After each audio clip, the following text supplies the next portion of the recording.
6 जुलाई 2025 देवशयनी एकादशी के दिन चुपचाप गाय को खिला दे। एक छोटी सी चीज 1 महीने के अंदर करोड़पति बन जाओगे। नमस्कार दोस्तों, आज हम आपको ऐसी दुर्लभ जानकारी बताने जा रहे हैं। देवशयनी एकादशी के दिन गाय को एक चीज खिला देते हो तो आपकी जन्मों जन्मांतर की गरीबी हमेशा के लिए समाप्त हो जाएंगी। वास्तव में अगर आप देवशयनी एकादशी के दिन अगर आप यह उपाय कर लेते हो तो यकीनन आप पर भगवान शिव माता पार्वती की असीम कृपा होगी और आप धनवान बन जाओगे। आप धनवान ना बने तो मुझे बताना दोस्तों, मैं सौगंध खाता हूं। बस जो उपाय आपको बताया जाए वह उपाय कर लेना। चलिए जानते हैं। देवशयनी एकादशी के दिन चुपचाप गाय को खिला दे। यह एक छोटी सी चीज, करोड़पति भी अरबपति होंगे। सभी संकट और आसान से मुक्ति, मृत्युदंड, पितृदोष तुरंत होगा। पूरे साल आपके भरे रहेंगे। अन्य धन के भंडार, यूं कहें कि आपकी 7 पूछतें तक करेंगी। रूपों पैसों पर राज बैंक बैलेंस बढ़ता चला जाएगा। आपके घर में वेतन है, वह कभी खर्च नहीं होगा और बढ़ता ही जाएगा। सभी दुख दर्द संकट कष्ट दूर हो जाएंगे दूर, और सभी सुख आपके कदमों में आ जाएंगे। सभी सुख आपके कदम चूमेगी। यदि आप यह एक छोटी और खास चीज चुपचाप गाय को खिला देते हैं तो तत्काल गरीबी आपके जीवन से खत्म हो जाएगी। योग से राजा बन जाता है और 33 कोटि देवी देवताओं को धारण करने वाली गौ माता की असीम कृपा व्यक्ति पर आजीवन बसती है। व्यक्ति के घर में कभी भी अन्य धन वस्त्र की कमी नहीं होती। अन्य धन के भंडार व्यक्ति के घर में भरे रहते हैं। देवशयनी एकादशी के दिन गाय का यह उपाय करने से व्यक्ति के जीवन से तत्काल गरीबी खत्म हो जाती है। तो दोस्तों, कौन कौन से बेगौ माता से जुड़े खास और महत्वपूर्ण उपाय हैं जिन्हें यदि देवशयनी एकादशी के दिन कर लेते हैं? तो दोस्तों, गाय का उपाय बताने से पहले मैं आपको देवशयनी एकादशी पूजा के बारे में थोड़ा सा जानकारी दे देता हूं कि देवशयनी एकादशी कब है और इस महीने में किस तारीख को है, 5 या 6 जुलाई। तो इस वर्ष देवशयनी एकादशी 6 जुलाई 2025 को पड़ रही है। देवशयनी एकादशी एक महत्वपूर्ण हिंदू त्योहार है जो भगवान विष्णु के शयन काल की शुरुआत का प्रतीक है। यह एकादशी आषाढ़ मास के शुक्ल पक्ष में पड़ती है। कहा जाता है कि इस दिन भगवान श्री हरि विष्णु योग निद्रा में चले जाते हैं और धरती का पूरा कार्यभार भगवान भोलेनाथ के हाथ में सौंप जाते हैं। उसके बाद 4 महीने बाद भगवान श्री हरि विष्णु योग निद्रा से बाहर आते हैं। चलिए अब देवशयनी एकादशी का थोड़ा सा महत्व भी जान लेते हैं। भगवान विष्णु का शयन काल। देवशयनी एकादशी से भगवान विष्णु 4 महीने के लिए शयन काल में चले जाते हैं। चातुर्मास की शुरुआत। देशों ने एकादशी के चातुर्मास की शुरुआत होती है जो कि 4 महीने तक चलती है। पुण्य और सभ्यता। देवशयनी एकादशी का व्रत रखने से पूर्ण और सभ्यता की प्राप्ति होती है। देवशयनी एकादशी की पूजा विधि के बारे में भी थोड़ा सा आपको हम बता देते हैं। इस दिन व्रत रखना काफी ज्यादा शुभ माना जाता है। कहा जाता है कि अगर महिला कोई पुरुष श्रद्धा भाव से व्रत रखता है तो उसको भगवान श्री हरि विष्णु और भोलेनाथ दोनों का ही आशीर्वाद प्राप्त होता है। देवशयनी एकादशी का व्रत रखना एक महत्वपूर्ण अनुष्ठान है। भगवान विष्णु की पूजा करना एक महत्वपूर्ण कार्य भी बताया गया है। इस दिन फल और फूल चढ़ाना भी का भी शुभकारी माना जाता है। दीपक जलाना। भगवान श्री हरि विष्णु की पूजा का नाम बाकी, जो कि एकादशी की तरह पूजा की जाती है, इस दिन भी उसी तरीके से पूजा पाठ किया जाता है। पूरे विधि विधान से भगवान श्री हरि विष्णु की पूजा की जाती है। देवशयनी एकादशी दिन आपको पवित्र नदी में स्नान करना है। इस दिन सभी भक्तजन श्री भगवान भोलेनाथ माता पार्वती की पूजा करने के साथ साथ गौ माता की पूजा अवश्य ही करते हैं और गौ माता को कुछ न कुछ जरूर ही खिलते हैं। इससे मनुष्य के जन्म अंतर की गरीबी हमेशा के लिए नष्ट हो जाते हैं। दोस्तों, जिस दिन का इंतजार दुनिया भर के हर पंडित, एस्ट्रोलॉजर और हर हिंदू भाई हैं को रहता है, वह दिन अब आ गया है। दोस्तों, आपकी जानकारी के लिए बता दें, हिंदू धर्म में देवशयनी एकादशी बहुत ही धूमधाम से मनाई जाती है। इसमें सबसे पहले भगवान शिव की पूजा की जाती है। माता तुलसी की पूजा की जाती है, देवी देवताओं की पूजा की जाती है और जो भोग बनाया जाता है गौ माता की पूजा की जाती है। लेकिन इनमें सबसे ज्यादा महत्व देवशयनी एकादशी का माना जाता है। शास्त्रों में, वेद पुराणों में साफ साफ लिखा हुआ देवशयनी एकादशी के दिन श्री हरिविष्णु और माता लक्ष्मी जी का आशीर्वाद प्राप्त करने का सबसे सुनहरा दिन होता है। इस दिन भगवान शिव, माता पार्वती जी बहुत ही ज्यादा प्रसन्न मुद्रा में होते हैं और अपने दोनों हाथों से अपने भक्तों पर कृपा बरसाते हैं। एक तरफ दोस्तों मान्यता है देवशयनी एकादशी के दिन जो सूर्य होता है वह अन्य दिनों के मुकाबले सबसे ज्यादा प्रकाशमान होता है। देवशयनी एकादशी के दिन सूर्य देवता को आगे दिया जाता है। महिलाएं देवशयनी एकादशी का व्रत रखती हैं। दोस्तों, अगर आप नहीं जानते तो आपकी जानकारी के लिए बता दें, एक व्यक्ति की कुंडली में अगर चंद्र ग्रह की स्थिति अच्छी है तो उसे व्यक्ति का भाग्य हमेशा उसका साथ देता है। वह व्यक्ति जिस कार्य को भी शुरू करता है उसे कार्य में उसको सफलता प्राप्त होती है।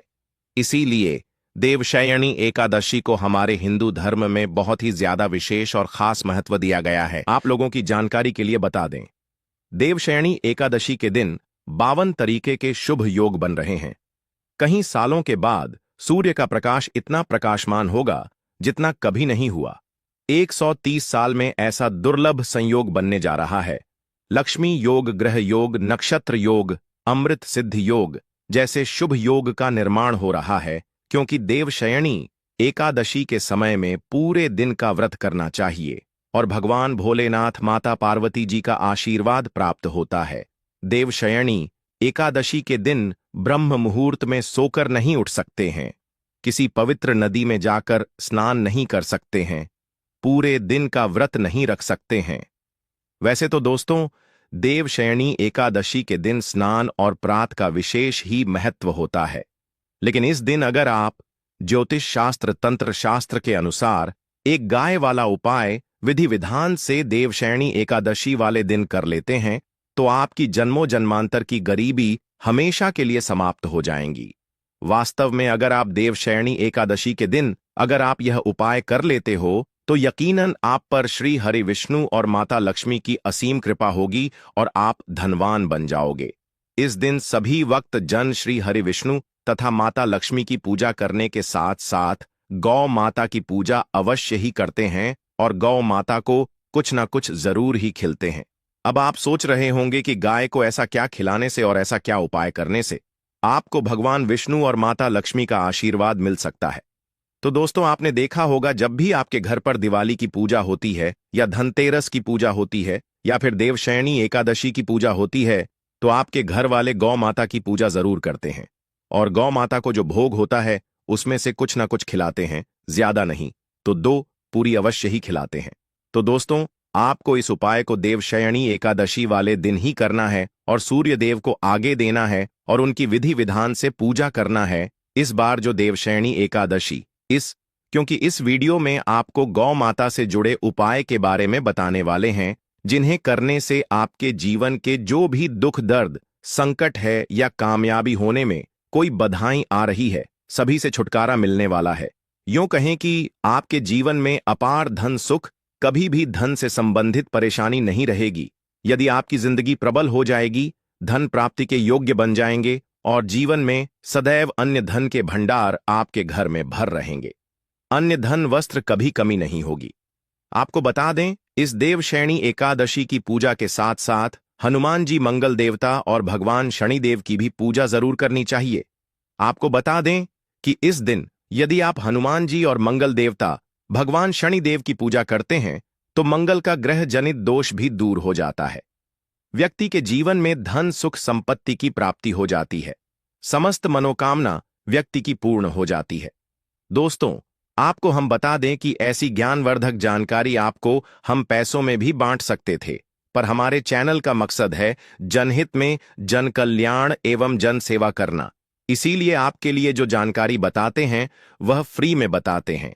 इसलिए आप इस वीडियो को भी जरूर लाइक करें।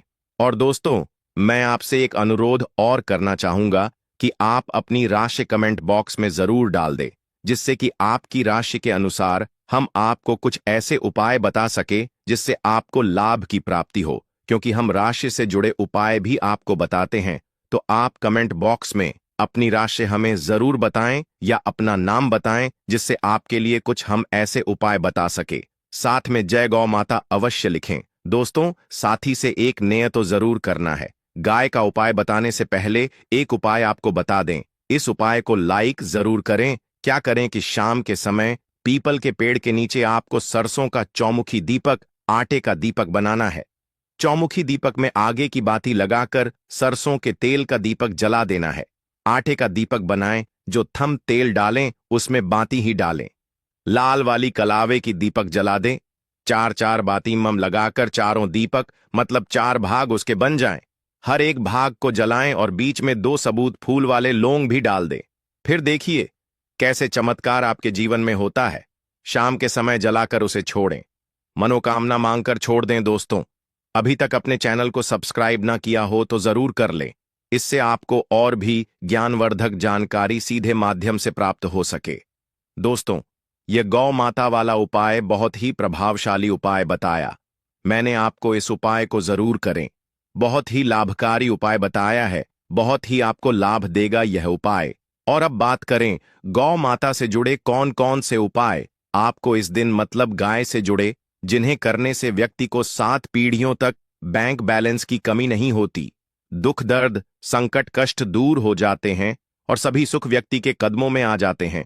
तो दोस्तों, देवशयनी एकादशी के दिन आपको भगवान भोलेनाथ माता पार्वती की विधि विधान से पूजा करना है और उसी के साथ गौ माता की पूजा अवश्य करना है। और गौ माता को जो भोग देवशयनी एकादशी पूजा के लिए बनाया गया था, उसे भोग से 2 पूड़ी जरूर ही खिला देनी है। सूखी पूरी नहीं खिलाना है।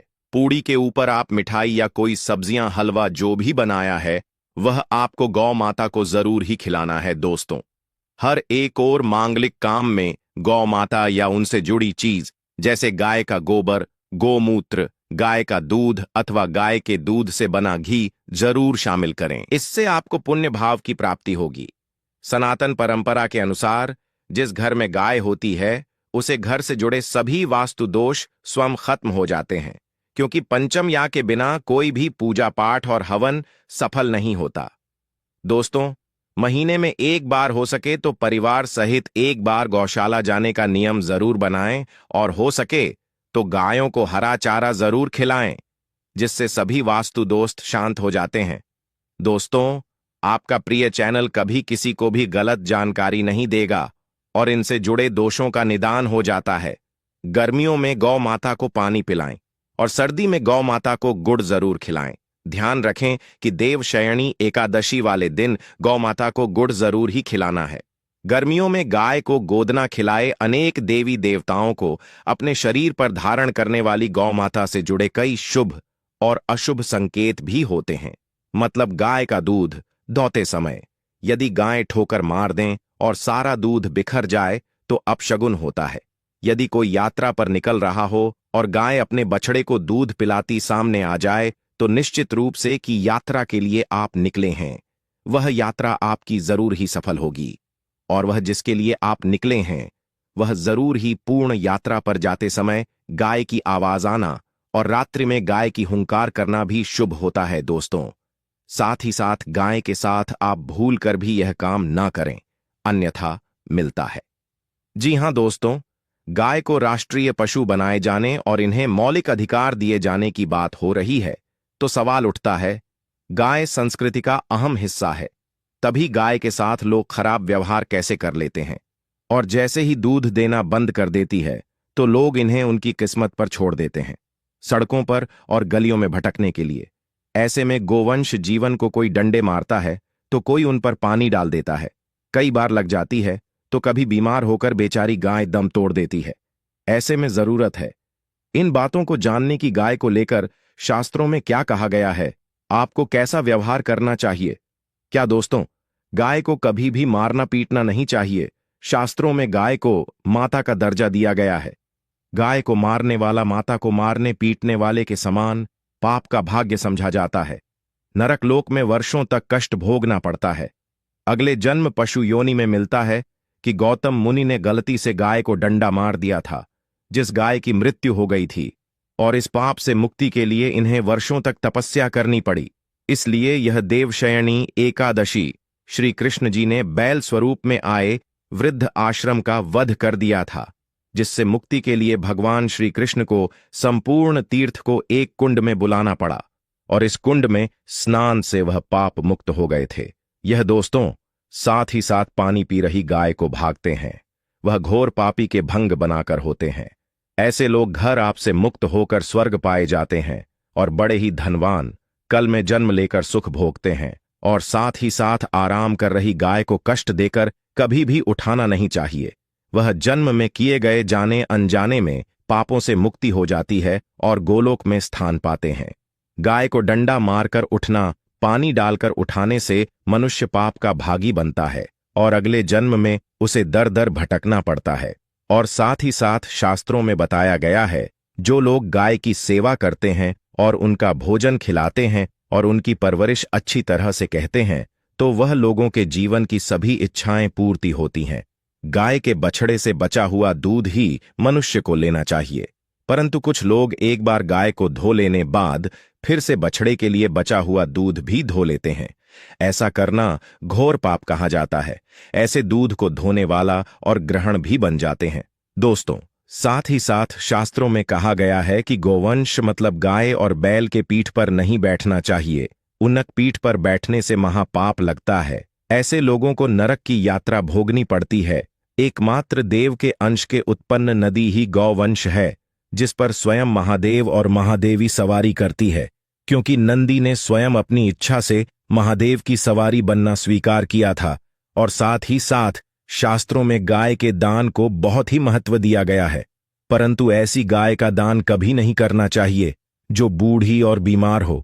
कठोपनिषद में नचिकेता की कथा भी इस संदर्भ में है कि जिस नचिकेता ने पिता द्वारा बूढ़ी गाय को दान करने पर आपत्ति जताई थी, दूध देने वाली और बछड़े सहित जो लोग गाय का दान करते हैं, वह महान पुण्य को हासिल करके स्वर्ग में स्थान पाते हैं।